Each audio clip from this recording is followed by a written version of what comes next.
Aujourd'hui, nous allons apprendre à distinguer entre le passé composé et l'imparfait.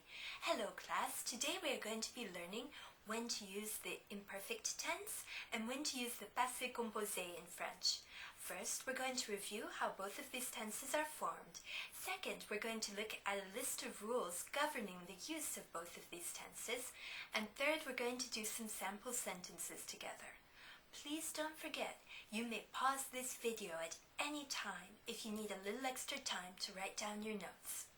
As we saw in a previous video, the passé composé is called the composed past tense because it is formed with two verbs, the helping verb, avoir, être, conjugated in the present tense, and the past participle. For example, to say I spoke or I have spoken, you would say j'ai parlé. Unlike the passé composé, the imparfait is a simple tense. When we say that something is a simple tense, it means that it is formed with just one verb, unlike a composed tense.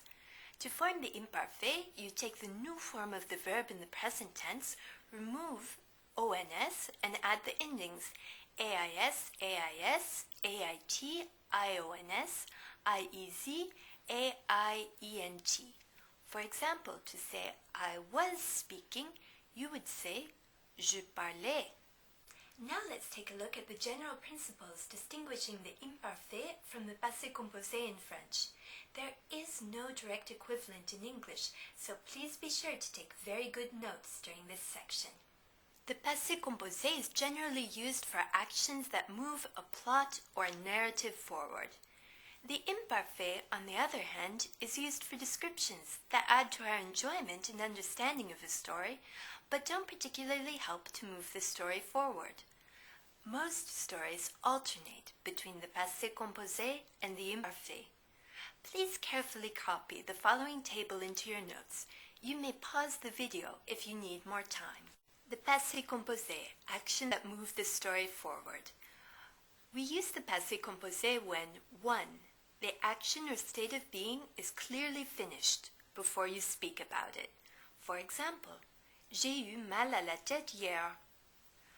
I had a headache yesterday. If we use the passé composé here, it means that we got over the headache and we don't have a headache today. 2. The action took place at a relatively precise moment of time in the past. Il s'est couché vers 8 heures. He went to bed around 8 o'clock. Around 8 o'clock is a relatively precise time in the past. We can also say that an event occurred at a precise moment if it is part of a chronology. For example, il a fini ses devoirs, il s'est brossé les dents, et puis il s'est couché. One action clearly following after the other is completed. Number 3. The action took place during a clearly defined scope of time, 3 days, a year, several days, for a long time, etc. Il a regardé la télé pendant 1 heure. He watched television for an hour.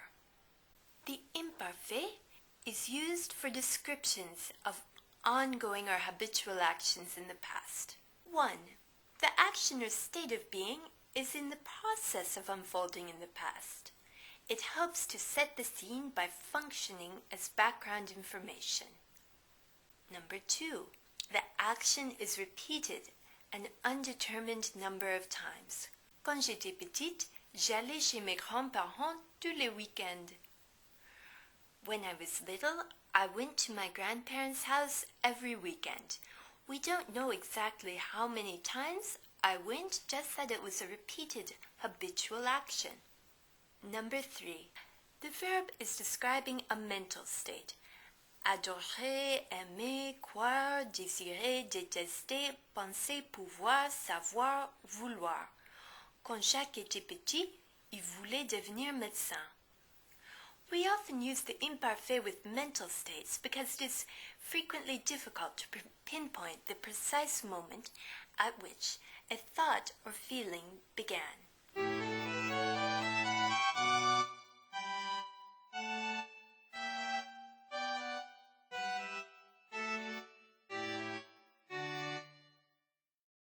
Maintenant, faisons des exemples.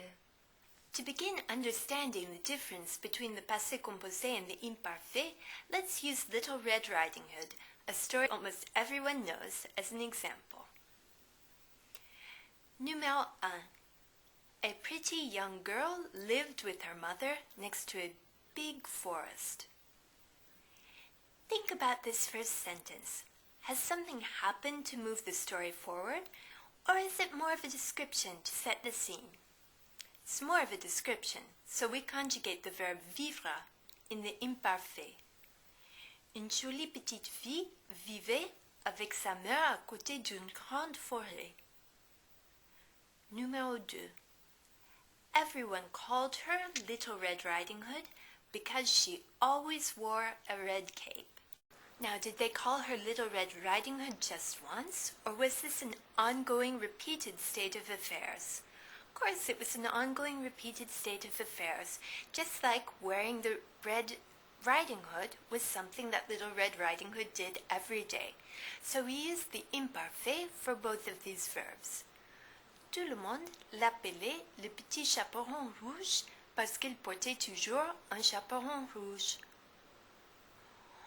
One day, her mother told her to go into the forest with a basket of cakes for her grandmother. Let's look at this verb told. Does this help to move the story forward? Yes, it does. And besides that, it's not a repeated action. It happened just once. So, here we use the passé composé.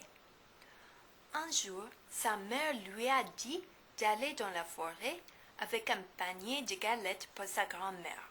Numéro 4. In the forest, she met a wolf who asked her where she was going. These two verbs, to meet and to ask, happened at relatively precise points in time. Little Red Riding Hood did not meet the wolf repeatedly. She met him only once, and the wolf did not ask her a question repeatedly. Furthermore, these actions help to move our story forward. However, we use the imparfait for the verb to go. This is because Little Red Riding Hood has not yet finished her action. She is still going to her grandmother's house at the moment that the wolf asks her about it. So we use the imparfait. Here it shows that it is an incomplete action. Dans la forêt, elle a rencontré un loup qui lui a demandé où elle allait. Bien, aujourd'hui vous avez appris la différence entre l'imparfait et le passé composé. To finish mastering this new skill, please don't forget that you must complete the online interactive activities right next to this video. Bon courage et à bientôt!